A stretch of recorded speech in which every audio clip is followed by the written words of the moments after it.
Review করার বিষয়টা এটা আমার চিন্তা থেকে আসছে যে এটা অহিংসভাবে একটা দলের নিকট আবেদন জানানো, যেহেতু দল প্রাথমিক নমিনেশন দিয়ে দিয়েছে, এই নমিনেশনটাকে আমরা তো মানে এই নমিনেশনটা যেহেতু দলের চূড়ান্ত নমিনেশন না, এই জন্য আমরা এই নমিনেশনটাকে মেনে নিয়েই আমরা রিভিউ চাচ্ছি যে এখানে প্রার্থীতে পরিবর্তন করা হোক।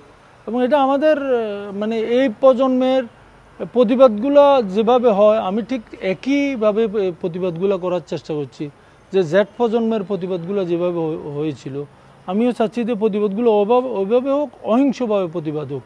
এবং প্রতিবাদের ফেনী একসময় লেবানন নামে খ্যাত ছিল, একসময় নির্বাচন ফেনী স্টাইল নামে খ্যাত ছিল, মৃত্যুর জনপদ নামে খ্যাত ছিল। এই ফেনী এখন মানে আমি চাচ্ছি যে এই ফেনীর প্রতিবাদের ভাষাটা যে পরিবর্তন হয়ে গেছে, এই পরিবর্তনের ভাষাটা দিয়ে আমি আজকে এই রিভিউর আবেদনটা করেছি। না, ভারসাম্যহীনতা আমি বলে নাই। আসল ব্যাপার হলো উনি আসলে বয়োজ্যেষ্ঠ মানুষ, ওনার বয়স 86-87 হবে। ওনার মানে নির্বাচনে একটা শারীরিক সক্ষমতা একটা মুখ্য বিষয়, আমি ওই ব্যাপারটা বলেছি। আর আমি তো প্রথম বিভাজনালকে আমি দলের সিদ্ধান্ত আমি মেনে নিয়েছি, মেনে নেওয়ার পরে আমি বলছি যে ওনার শারীরিক সক্ষমতার এই বিষয়গুলো সিদ্ধান্তের আলোকে আনা হোক। 17 বছর উনি রাজনীতির সাথে কমপ্লিটলি ফেনী রাজনীতির সাথে ছিল না, এই ব্যাপারটাও সামনে আনা হোক। আর আমরা যারা 17 বছর ছিলাম আমাদের মধ্যে থেকে নমিনেশন দেওয়া হোক।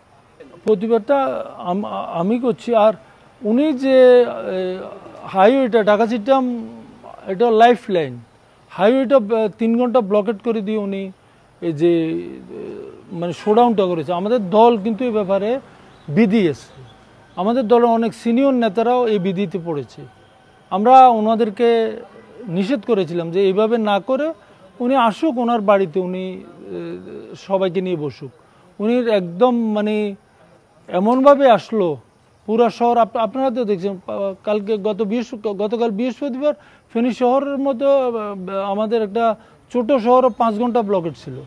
তো আমরা এই জন্য আমি কালকে এটার প্রতিবাদ জানিয়েছিলাম। এবং আমি ওনার শারীরিক সক্ষমতার কথা আমি এখনও বলতেছি যে ওনার বয়স 86-87 চলতেছে। উনি এই লম্বা রেসে টিকে থাকা ওনার জন্য খুব কঠিন হবে। দলের সিদ্ধান্ত মেনে নেওয়ার জন্য, এবং আপনি কি এ পর্যন্ত আমাদের দলের সিদ্ধান্ত ছিল যে কোথাও কোনো ব্যানার লাগানো যাবে না। সারা ফেনী জেলায় আমার নামে কোনো ব্যানার দেখেছেন? কোনো ব্যানার নাই। 5 তারিখের পরে আমার চরম শত্রুও বলতে পারবে না আমি মানে কোনো ফ্যাসিলিটি নিয়েছি। দলের বিধিবিধান আমাদেরকে, আপনারা 1 লক্ষ লোকও যদি রাষ্ট্রের বিধিবিধান না মানে, একজন হলেও রাষ্ট্রের বিধিবিধান মানে। আমরা রাষ্ট্রের বিধিবিধান, আমরা দলের বিধিবিধান মেনেছি, দলে শোডাউন নিষিদ্ধ ঘোষণা করছি। আমি এখনও এটা দায়িত্বহীন কণ্ঠে বলতেছি।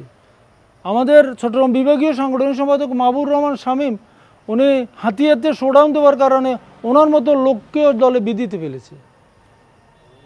তো সুতরাং এটা কেউ জানে না, আর কেউ জানে না, আর কেউ জানার চেষ্টা করে না। সম্ভবত মানে আমি ধরে নিচ্ছি ওই তালিকায় আমি আছি। আমরা গত 17 বছরে কিন্তু আমি 70টার উপরে মামলা, আমার সরকারের তালিকায় আমি কিন্তু চোর ডাকাতে, কাকার নামে অধ্যাপক জয়নুল আবেদিনের নামে কিন্তু একটা মামলাও নাই। তাহলে উনি অথবা ওই দিক থেকে বলছে, ওই আওয়ামী লীগের ওই বিষয়টা ওনার নামে তো কোনো মামলা নাই, জিডি নাই, হামলা নাই, কিছু নেই। উনি অথবা ওই চেয়ারে বসে থেকে বলতেছে, পেসিস্টদের চেয়ারে বসে থেকে আমাদেরকে দেখতেছে ওই চশমাটা দিয়ে, পেসিস্টের যে চশমাটা পরেছিল ওইটা দিয়ে পরে উনি আমাকে দেখতেছে যে চোর ডাকাত। উনি পেসিস্ট না, উনি পেসিস্টের চশমাটা ব্যবহার করতেছে, চশমা, পেসিস্টের চশমায় আমাদেরকে দেখতেছেন। ওনার কাছে চোর ডাকাত মনে হচ্ছে। আসলে আমরা বিপ্লবে, এর রেভলিউশন, এই মহাকাব্যিক বিপ্লব আমাদের মাধ্যমে হয়েছে। উনি একদিনের জন্য এই রেভলিউশনের সংযুক্ত হয়নি।